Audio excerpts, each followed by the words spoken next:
Installation of Live is very easy, but there's a couple of little catches that you should be aware of. This is my download directly off of the Ableton website, and I can see how big it is by right-clicking and saying Get Info.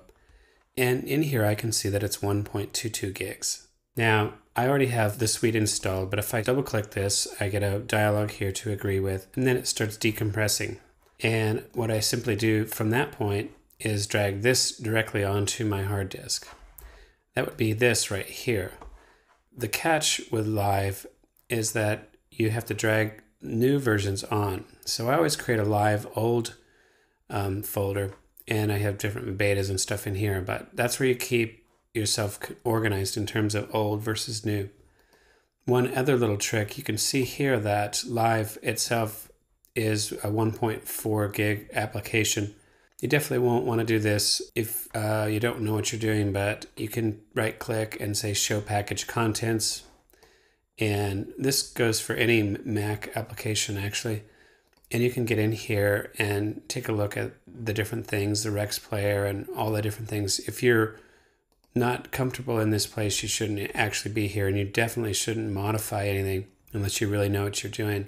The devices that we spoke of are there, and the skins, the graphics, the different things.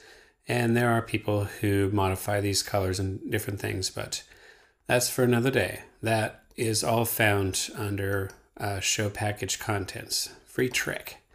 Okay, let's register Live itself. When you first launch Live, you'll be confronted with a window similar to this one. And registration happens in the preferences. So say Live, Preferences.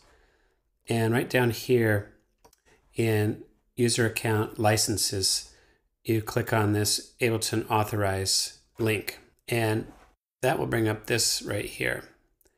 And in here I have my user account that I set up. It's a login name and a password that you have to register with. And then you go about registering your products. And you can do so by simply adding serial numbers given to you via email. And these are beta numbers, so don't get excited. They're not going to work. But that's what you do there. And Live is authorized on a per machine basis. They allow two separate machines with the same set of serials. So that's what you do. You authorize the machine that you currently have the install on. In our next lesson, we will do a Live update via the Help menu.